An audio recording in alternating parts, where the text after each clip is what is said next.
നമസ്കാരം, മലയാളി വാർത്തയിലേക്ക് സ്വാഗതം. യഥാർത്ഥത്തിൽ എന്താണ് അല്ലു അർജുൻ ചെയ്ത തെറ്റ്? തന്റെ സിനിമയുടെ പ്രമോഷൻ എത്തി. പുഷ്പ 2 സിനിമയുടെ റിലീസിനെ ഉണ്ടായ തിക്കിലും തിരക്കിലും യുവതി മരിച്ചതിൽ അല്ലുവിന് നേരിട്ട് പങ്കില്ലെങ്കിലും എന്തിനാണ് ധൃതി വെച്ച് അറസ്റ്റ് ചെയ്തത്, ജയിലിൽ അടച്ചത്? സിനിമാ ലോകത്ത് ചർച്ച തുടരുകയാണ്. പുഷ്പ 2 സിനിമയുടെ റിലീസിനിടെ ഉണ്ടായ തിക്കിലും തിരക്കിലും യുവതി മരിച്ച കേസിൽ തെലങ്കാന ഹൈക്കോടതിയിൽ നിന്ന് ഇടക്കാല ജാമ്യം ലഭിച്ചിട്ടും അല്ലു അർജുൻ ജയിലിൽ തുടരുകയായിരുന്നു. ഹൈക്കോടതിയുടെ ഇടക്കാല ജാമ്യ ഉത്തരവിന്റെ ഒപ്പിട്ട പകർപ്പ് ലഭിക്കാത്തതിനെ തുടർന്നായിരുന്നു നടനെ ചഞ്ചൽഗുഡ ജയിലിലേക്ക് മാറ്റിയത്.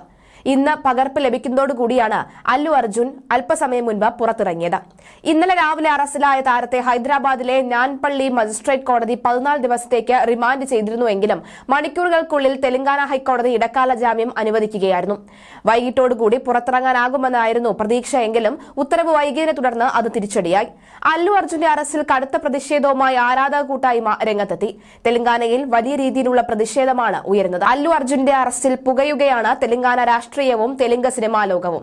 സർക്കാർ നടപടിക്കെതിരെ BRS ഉൾപ്പെടെയുള്ള പ്രതിപക്ഷ പാർട്ടികൾ രൂക്ഷ വിമർശനവുമായി രംഗത്തെത്തിയിരുന്നു. തെലുങ്ക് സിനിമാ മേഖലയിലുള്ളവരും കടുത്ത വിയോജിപ്പ് രേഖപ്പെടുത്തി. അതേസമയം നിയമത്തിന് മുന്നിൽ എല്ലാവരും തുല്യരാണ് എന്ന് തെലങ്കാന മുഖ്യമന്ത്രി രേവന്ത് റെഡ്ഡി പറഞ്ഞു. അല്ലു അർജുന്റെ മനുഷ്യാവകാശത്തെക്കുറിച്ച് എല്ലാവരും സംസാരിക്കുന്നു. മരിച്ച സ്ത്രീക്ക് മനുഷ്യാവകാശങ്ങൾ ഉണ്ടായിരുന്നില്ലേ എന്നും രേവന്ത് റെഡ്ഡി ചോദിച്ചു. അവരുടെ മകൻ ഇപ്പോഴും ഗുരുതരാവസ്ഥയിൽ ആശുപത്രിയിലാണ്. അതേക്കുറിച്ച് ആരും സംസാരിക്കാത്തത് എന്തുകൊണ്ടെന്നും രേവന്ത് റെഡ്ഡി ചോദിച്ചു. അല്ലു അർജുന്റെ അറസ്റ്റ് വലിയ രാഷ്ട്രീയ വിവാദങ്ങൾക്ക് കൂടിയാണ് തുടക്കമിട്ടിരിക്കുന്നത്. അറസ്റ്റ് നടന്നത് ഹൈദരാബാദിലാണെങ്കിലും 2 സംസ്ഥാനങ്ങളിലെ രാഷ്ട്രീയത്തെയാണ് ഇത് ബാധിക്കുക. നിലവിൽ 2 സംസ്ഥാനങ്ങളാണെങ്കിലും തെലങ്കാനയും ആന്ധ്രാപ്രദേശും ഇന്നും സിനിമയുടെ കാര്യത്തിൽ ഒന്നാണ്.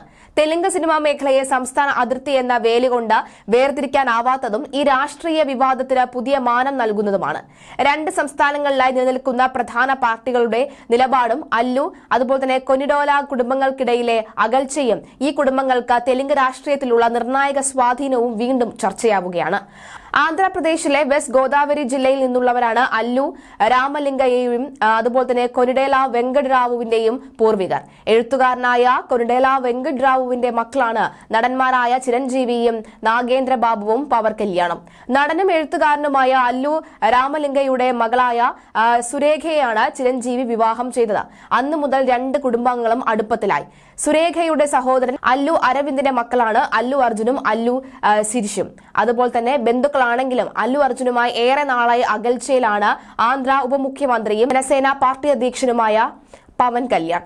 പവൻ കല്യാൺ ആരാധകർ പുഷ്പ 2 ചലച്ചിത്രത്തിന്റെ പ്രദർശനത്തിൽ നിന്ന് വിട്ടുനിൽക്കുകയാണ് എന്ന് നേരത്തെ വാർത്തകൾ വന്നിരുന്നു. 2024 പൊതു തെരഞ്ഞെടുപ്പിൽ അല്ലു അർജുൻ YSR കോൺഗ്രസ് സ്ഥാനാർത്ഥി ശിൽപ രവിയെ പിന്തുണച്ചതാണ് അകൽച്ചയ്ക്ക് കാരണം. ആന്ധ്രാപ്രദേശിൽ അല്ലു കുടുംബത്തിന്റെ പിന്തുണ പലപ്പോഴും YSR കോൺഗ്രസിനായിരുന്നു. എതിർപക്ഷത്തുള്ള ചന്ദ്രബാബു നായിഡുവിനും പവൻ കല്യാണിനും അല്ലു കുടുംബവുമായുള്ള അകൽച്ചയ്ക്ക് ഇത് കാരണമായിരിക്കാം. തെലങ്കാനയിലെ രേവന്ത് റെഡ്ഡിയുടെ നേതൃത്വത്തിലുള്ള കോൺഗ്രസ് സർക്കാർ ചന്ദ്രബാബു നായിഡുവിന് അനുകൂലമായ നിലവിൽ രാഷ്ട്രീയ തീരുമാനങ്ങൾ എടുക്കുന്നത്. ഇതും അല്ലു അർജുന്റെ അറസ്റ്റിന് പിന്നിലുള്ള രാഷ്ട്രീയ വിവാദങ്ങൾക്ക് നിറം പകരുകയാണ്.